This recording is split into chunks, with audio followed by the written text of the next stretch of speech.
So the Duskin saddles come in a dressage, a VSD, a GP, a jumping, a cross country, and a showing saddle.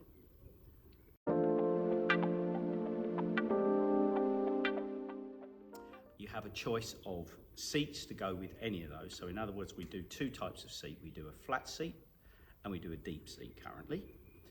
And you can choose to have a GP with a deep seat or a GP with a flat seat, or for that matter, a dressage with a deep seat or a dressage with a flat seat.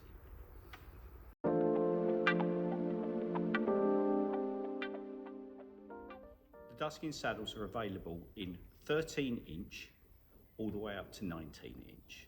So basically from a child pony saddle to a full adult saddle.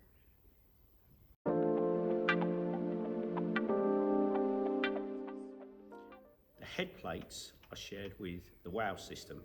So basically you have 21 different head plates, which basically break down into 11 of them are what we call a U shape, and they cover from 73 degrees all the way up to 143 degrees.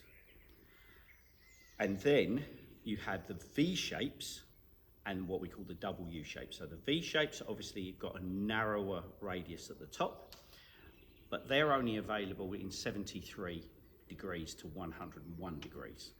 Then you have the UUs, again available in that range of 73 to 101, but they have got a much bigger open head arch.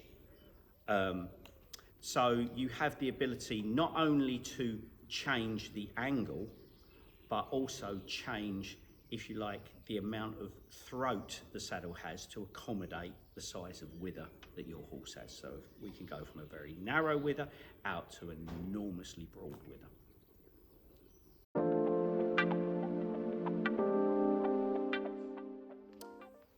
Duskin has 2 stirrup bars, and that's on every saddle. Bit difficult to see when you've got the block in place, because the block, you can actually slide the stirrup underneath this block, so it's not that you can't get to it if you have the block further back, but you've got 2, which is basically a GP jumping position or a dressage position. But I don't like really labelling them like that, because the front bar can be good for people with very long legs for dressage, and conversely the back bar can be very good, for instance, for somebody with short legs jumping. It is not so much, even that generalisation is wrong to a certain extent. It's choose the position which best balances you for the discipline you are doing, is what I would say. And having that flexibility to put it in 2 positions is what's so good.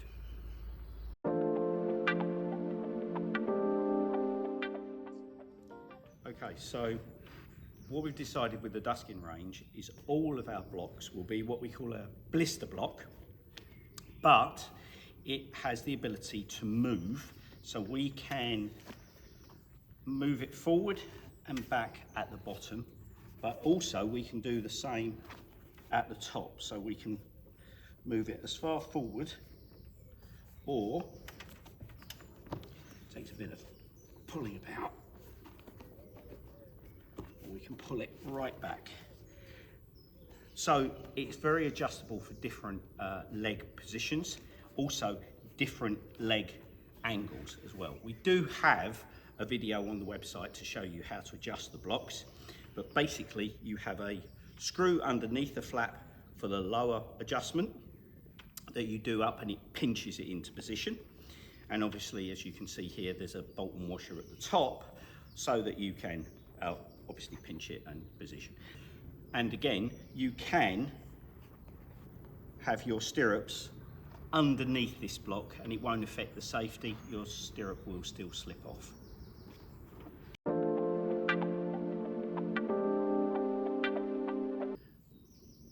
Girthing is the most overlooked part of saddlery.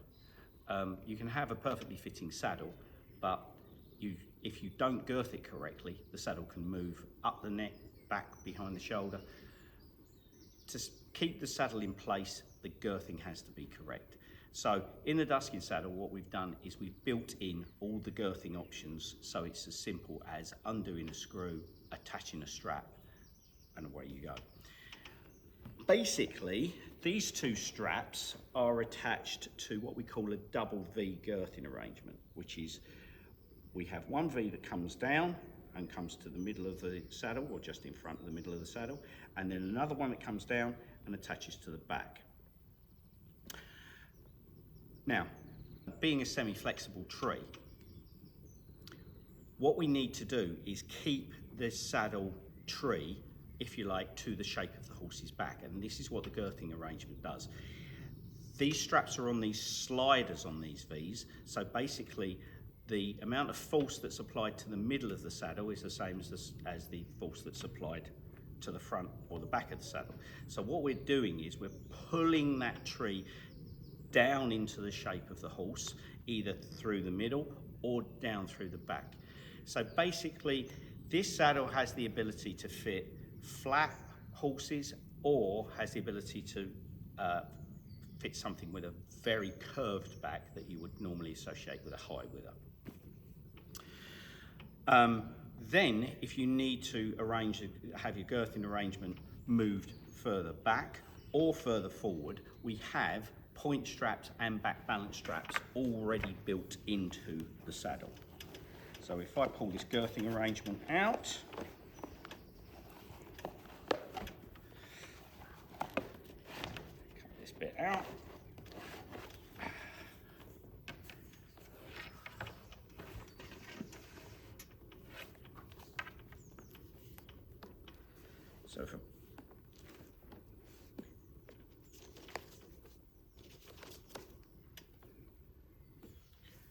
so here you see the double V's and here you see the sliding arrangement. This is your point strap and this is what we call the back balance strap, and these can be attached to the fixing point here at the back or the fixing point at the front and change the geometry of the girthing. And obviously these can be used symmetrically or asymmetrically depending on your horse's requirements.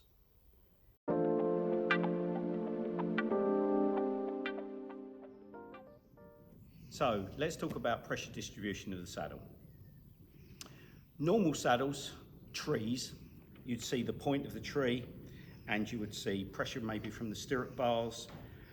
And that's why a lot of people like treeless saddles, because they effectively think that there's not so much lumps and bumps and hard stuff to get in the way of the shoulder and everything else, which is fine, apart from the fact that we're then sitting in something that's effectively, depending on how soft it is, something that will collapse through the middle and allow the pressure to just effectively fall onto a certain 3-4 vertebra rather than over the whole of the back. So with that in mind, obviously we have a semi-flexible tree. So that tree has the ability to conform to the horse's back, but what is different is the panel, this part, this is all reinforced. So what you're actually doing is sitting on this reinforced cushioning that the tree is basically pulling that lot into the shape of the horse via the pressure from the girthing and then distributing the weight over a massive area compared with that of a normal saddle. So the pressures we get are very consistent and are consistently on the low side. They're not, we don't see the peaks and troughs that you would associate with the pressure from the points of the tree, from stirrup bars that you would see on normal traditional saddles. Obviously, the tree is not only flexible front to back, the tree is also flexible laterally. So the pressure created by the shoulder coming back underneath the panel as the horse protracts its leg, it will normally lift the point of the tree and reflect that pressure across to the diagonally to the other side of the saddle at the rear. Having a saddle that twists and moves more with the horse's shoulders, you have the ability to take that lateral instability out of the saddle and keep the rider more still. And this is the key to it, is just basically allowing the bearing surface of the saddle to keep following the horse and keep the rider as still as possible. So that's how we achieve very low and consistent pressures with the Duskin saddle.